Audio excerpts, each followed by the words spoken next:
Bom, pessoal, então vamos continuar aqui, houve uma interrupção, segunda parte aqui do capítulo que nós estamos falando.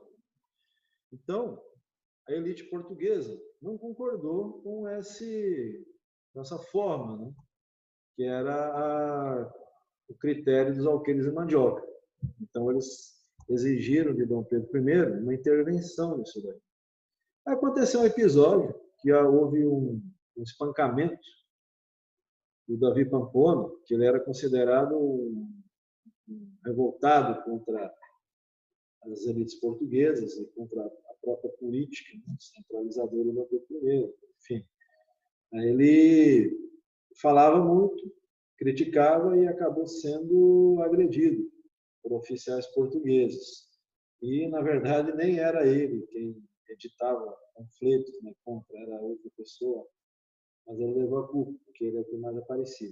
As queixas dos oficiais portugueses chegaram até Dom Pedro I. E aí ele viu nisso um pretexto para fechar a Assembleia Constituinte. Então ele fechou, cercou a Assembleia com tropas, prendeu os deputados, mandou para o exílio os irmãos Andrade, e ali juntou um gabinete, um Conselho de Estado, formado por 10 portugueses, que são de mais alta confiança, e redigiram uma nova Carta Constitucional, onde estabelecia o critério para eleitor, né, e para candidato, não mais na quantidade de alqueires de mandioca cultivados, mas sim na renda anual. Então, com isso, os comerciantes portugueses, que tinham uma renda anual superior, né, devido à movimentação financeira do comércio, levaram vantagem. Então, eles passaram aí a ter hegemonia no parlamento português. E também ali foi onde a gente já falou na aula anterior, que o Dom Pedro I viu a oportunidade de aumentar os seus poderes, criando o quarto poder, inserindo ali o poder moderador, onde ele poderia dar a palavra final em tudo e dissolver o próprio parlamento, a hora que quisesse, se ele visse que o parlamento, a maioria, estava contra ele, contra os seus interesses. Então, se estabeleceu no Brasil um governo, um pseudo-absolutismo, né, à moda brasileira. Então, Dom Pedro I passou, então, a governar de forma autoritária. Dom Pedro I, por essa tendência dele de se cercar de portugueses, né, isso levou ele a um descrédito frente às forças liberais, né, e nacionalistas no Brasil. Houve, então, uma formação, né, de uma rebelião, uma tentativa de secessão, de divisão de uma parte, de separação de uma parte do Estado, do Império Brasileiro, para formar uma república, que foi a Confederação do Equador, que era liderada pelo Frei Caneca, que era um padre, né?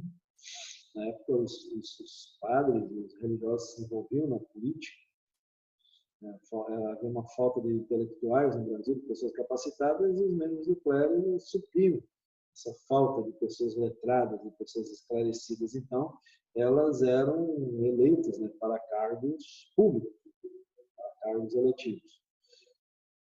Frei Caneca, Cipriano Barata, lá da Conjuração Baiana, Cipriano Barata, lá da Revolução Pernambucana de 1817, um jornalista liberal, participou também dessa Confederação do Equador, sempre esteve.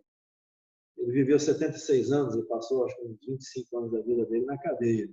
Mas, mesmo assim, lá escrevendo, né, dentro da cadeia. Né?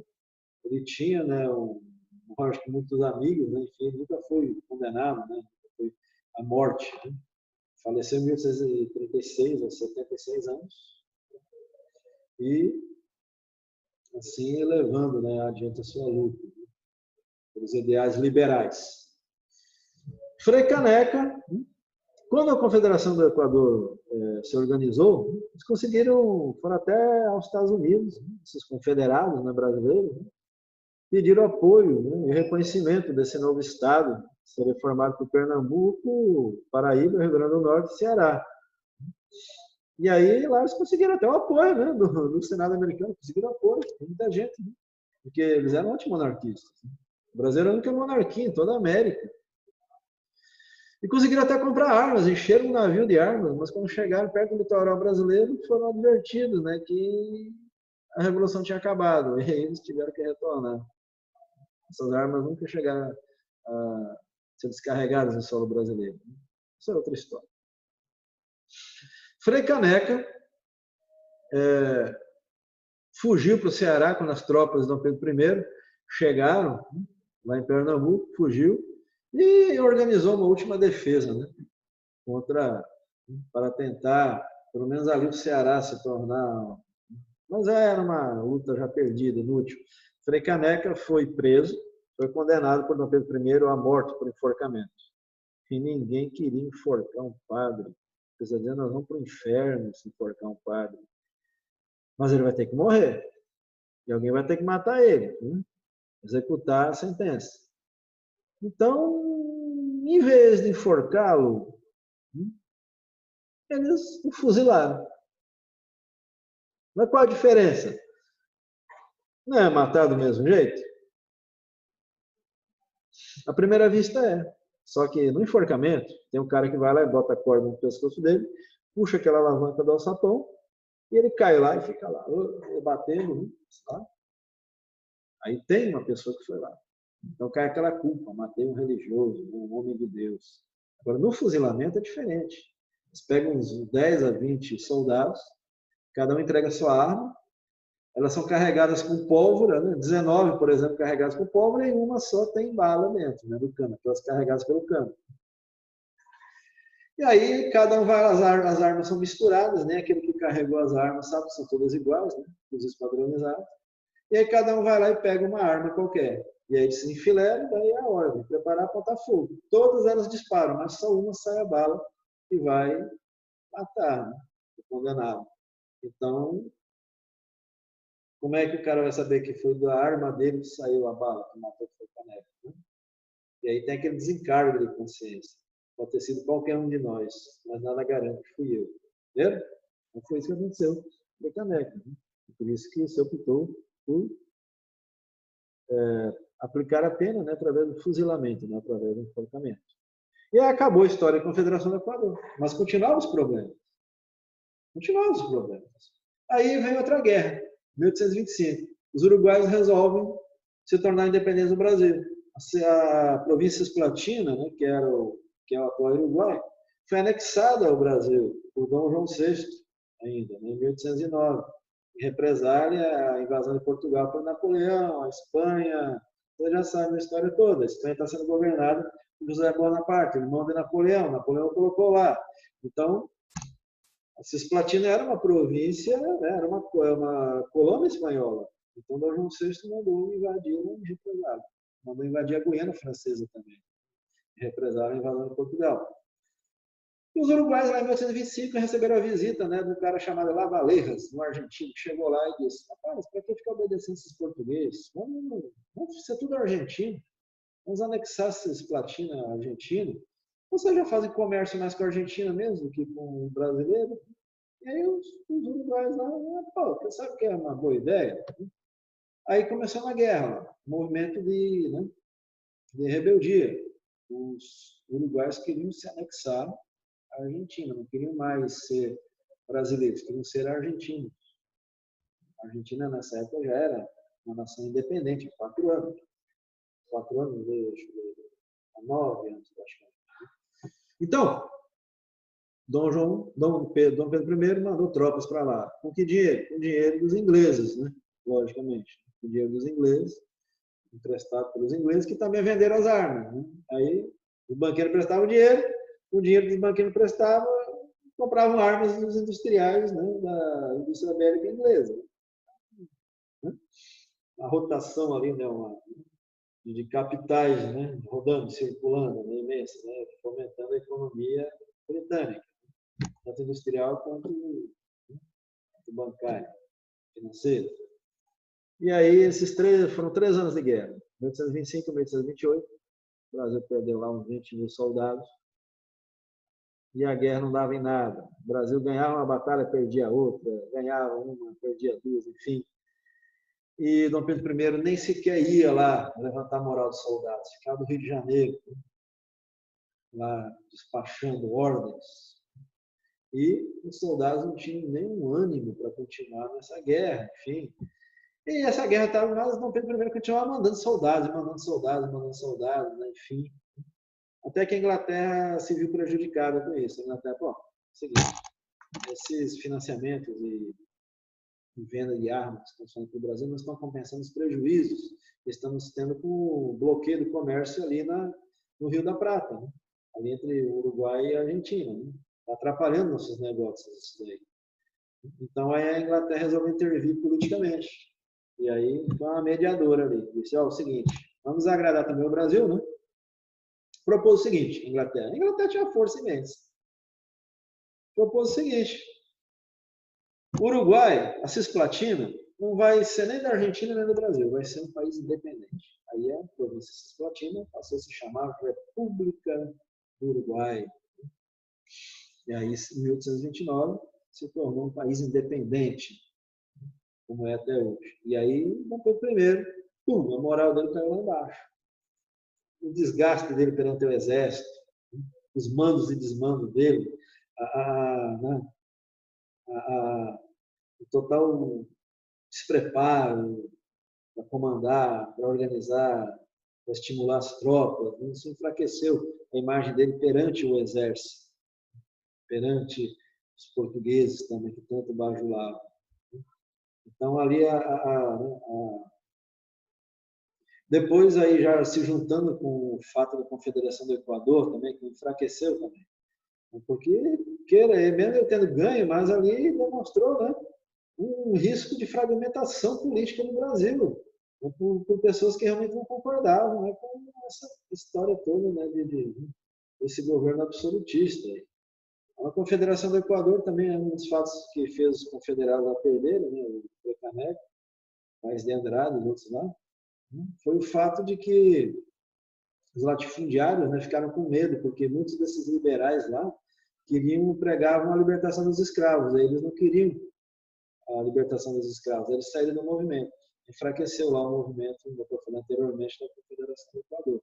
Isso foi um fator importante. Né? Eles eram ultraconservadores, queriam manter a escravidão.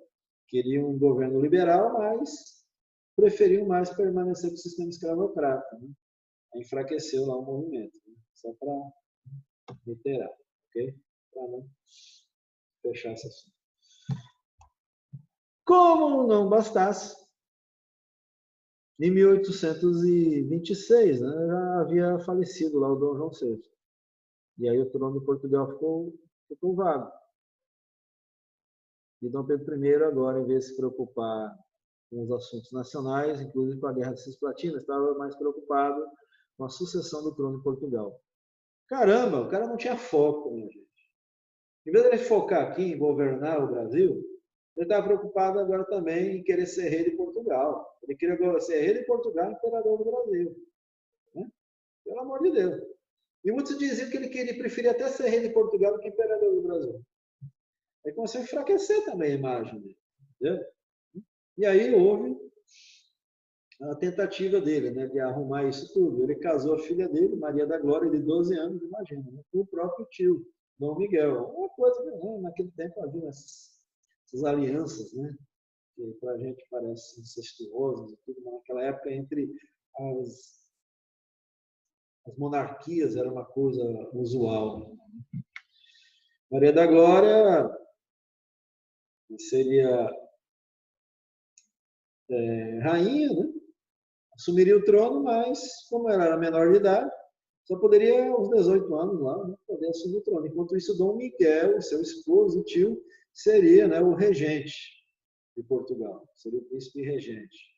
Governaria Portugal e depois, né, não sei se se consumaria esse casamento, né, se teria um ralo e rola, né, isso que vocês entendem, né? Mas aí o Dom Miguel aceitou, não, Pedrinho, pode ficar tranquilo, né? Cuidarei do Glorinha, né? Oh, sim, segurarei a vaga dela no trono. Que daí a intenção do Dom Pedro I era botar a Glorinha lá para segurar o trono, né? E aí depois voltar lá e, sei lá, fazer um acordo, tirar a Glorinha, né? E assumir o trono de Portugal, cara. e aí governar Portugal e o Brasil ao mesmo tempo, na cabeça dele. Não conseguia nem governar o Brasil, queria governar Portugal também. Isso irritou as pessoas no Brasil. Pô, caramba! Né? O cara não tem foco, está com a cabeça lá pensando em Portugal. E alguns até diziam, não, é o seguinte, se ele sentar lá no trono em Portugal, ele vai ceder às pressões das cortes portuguesas, né? E vai recolonizar o Brasil. Ele vai morar em Portugal, não está mais nem aí. Né? Ele levava uma vida boêmia, desregrada, tinha amantes, enfim. Né? Então, aí a opinião pública, né, ficou contra ele. Aí, tanto ricos quanto pobres, todo mundo já estava revoltado com esse Dom Pedro I. Né? Que realmente não tinha foco, não sabia o que queria e só arrumava uma conclusão. Era uma polêmica todo dia, Dom Pedro I. E isso o prejudicou tanto que em 1831 ele teve ali a última tentativa dele de angariar apoio. Ele fez uma turnê política para o Brasil, das províncias ali mais próximas, tentando angariar apoio. Foi recebido no interior, né, como imperador, né, puxação de saco. Aí, quando ele voltou para o Rio de Janeiro, organizaram uma festa para ele, de chegada, e a ideia acabou em bandalheira, acabou em briga, a noite das garrafadas, era garrafa para todo lado, voando, os liberais, lá, né, os monarquistas, enfim, aquela coisa toda, garrafa voando para todo lado. Ali foi tipo a gota d'água, sabe? Aí, em 1831, ele não tinha mais moral para governar o Brasil. Sabe? Ele aqui, a cabeça dele lá em Portugal, sabe? Querendo se vingar do irmão dele, e aqui cercado de portugueses, bajulando ele. Enfim, estava um clima insustentável e ele foi pressionado pelo próprio exército até. Tinha ficado muito descontente com ele na questão da Cisplatina. Né?